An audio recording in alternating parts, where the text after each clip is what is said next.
আজ পবিত্র ঈদুল আজহা। আমরা এখানে এসেছি মহান স্বাধীনতার ঘোষক শহীদ রাষ্ট্রপতি জিয়াউর রহমান, যিনি এই দেশকে একটি সমৃদ্ধশালী জাতিতে পরিণত করেছিলেন, এবং তার সুযোগ্য সহধর্মিণী মরহুমা দেশনেত্রী বেগম খালেদা জিয়া, তাদের এই কবরে এখানে আমরা উপস্থিত হয়েছি। দেশের নবনির্বাচিত প্রধানমন্ত্রী, জনগণের ভোটে ম্যান্ডেটে শুভেচ্ছায় যিনি আজকে সরকারের দায়িত্ব পালন করছেন, মাননীয় প্রধানমন্ত্রী জনাব তারেক রহমানের নেতৃত্বে আমরা শহীদ জিয়ার মাজারে এসে উপস্থিত হই। এখানে তিনি এবং তার সহধর্মিণী প্রথমে ফাতেহা পাঠ করেন, এরপরে দলের অন্যান্য নেতৃবৃন্দ সহ আমরা মাননীয় প্রধানমন্ত্রীর সাথে ফাতেহা পাঠ করি এবং পুষ্পস্তবক অর্পণ করি। রেইনবো অ্যাক্রোপ্লাস্টে অ্যাক্রিলিক এমালশন থাকায় মুছে ফেলা যায় যে কোনো দাগ সহজেই। Rainbow paints, colour of joy. আপনারা জানেন যে প্রতি বছরই ঈদুল ফিতর এবং ঈদুল আজহা উপলক্ষে আগে যেমন দেশনেত্রী বেগম খালেদা জিয়া সমস্ত কর্মসূচির মধ্যে মাজারে তিনি আসতেন, ফাতেহা পাঠ করতেন, শ্রদ্ধার্ঘ্য নিবেদন করতেন, ঠিক একইভাবে তার জ্যেষ্ঠ পুত্র এবং বর্তমানে দেশের অত্যন্ত জনপ্রিয় রাষ্ট্রনায়ক জনাব তারেক রহমান, দেশের প্রধানমন্ত্রী, তিনিও এসেছেন সেই পদাঙ্ক অনুসরণ করে।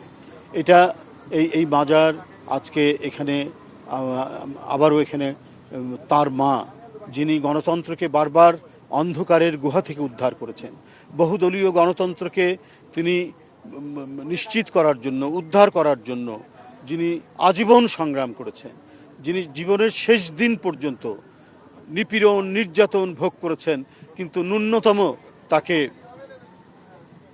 বিচ্যুত করা যায়নি, তার আদর্শ থেকে, তার অঙ্গীকার থেকে, তার পথ থেকে বিচ্যুত করা যায়নি। তার স্বামীর পদাঙ্ক অনুসরণ করেছেন, যিনি এদেশে বহুদলীয় গণতন্ত্র দিয়েছিলেন, যিনি এই দেশকে সমৃদ্ধতর করেছিলেন, যিনি এই দেশকে উৎপাদন উন্নয়নের একটি নতুন দিগন্ত দিয়েছিলেন। সেই পথ অনুসরণ করে দেশনেত্রী বেগম খালেদা জিয়া কয়েকবার তিনি ক্ষমতায় এসেছেন, ঠিক তেমনিভাবেই তিনি গণতন্ত্র এবং দেশের স্বাধীনতা, সার্বভৌমত্ব এবং উন্নয়ন, এই প্রত্যয়গুলোকেই তিনি বাস্তবায়ন করেছেন। তাদের জ্যেষ্ঠ পুত্র আজকে সেই পথ অনুসরণ করেই তিনি কাজ করছেন। আজকে 100 দিন হতে চলল। এই 100 দিনের মধ্যে তিনি যে নিরলস প্রচেষ্টার মধ্যে দিয়ে তার নির্বাচনের আগে যে অঙ্গীকারগুলো করেছেন, সেই অঙ্গীকারগুলো বাস্তবায়নে তিনি কাজ করে যাচ্ছেন, দিন রাত তিনি কাজ করে যাচ্ছেন। সেটা কৃষক কার্ড হোক, সেটা মানে ফ্যামিলি কার্ড হোক, সেটা খাল খনন হোক, সেটা এবং ইমাম মুয়াজ্জিনদের ভাতা হোক, প্রত্যেকটি ক্ষেত্রে যে অঙ্গীকারগুলো করেছেন সেই কাজগুলো করছেন।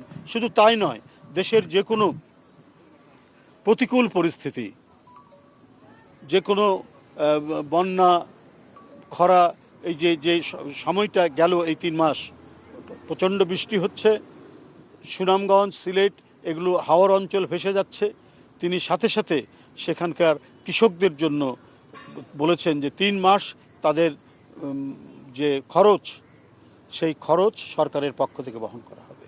এইভাবে নানাবিধ তিনি পদক্ষেপ গ্রহণ করেছেন। তিনি গার্মেন্টস শ্রমিকরা যাতে ঈদের বোনাস সহ বেতন যথাসময়ে পায়, সেই ক্ষেত্রে শুধু তাদের মালিকরা ভূমিকা রাখেন, অনেক সময় মালিকরা বেতন দিতে পারে না, কিন্তু সরকার সেই ক্ষেত্রে সহযোগিতা করেছে। সরকার বিভিন্ন সরকারি ব্যাংক থেকে যে সমস্ত মানে গার্মেন্টস মালিকরা যারা দিতে পারছেন না টাকা, ঈদের বোনাস, তাদেরকে বলে দেওয়া হয়েছে তাদেরকে যেন সহায়তা করে, এবং তারা আবার যখন ব্যবসা বাণিজ্য করে সে টাকা ফেরত দেবে। কিন্তু আপনারা দেখেছেন এই যুগান্তকারী পদক্ষেপগুলোর কারণে আজকে কোনো ধরনের যে আনরেস্ট হওয়া শ্রমিকদের, সেটি হয়নি।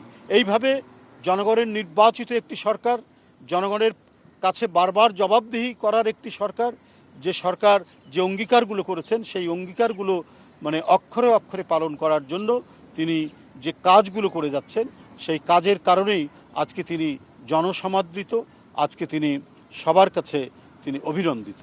আজকে আপনাদের মাধ্যমে সারা জাতির কাছে তিনি ঈদের শুভেচ্ছা জানিয়েছেন, আগেই জানিয়েছেন, ঈদুল আজহার শুভেচ্ছা জানিয়েছেন।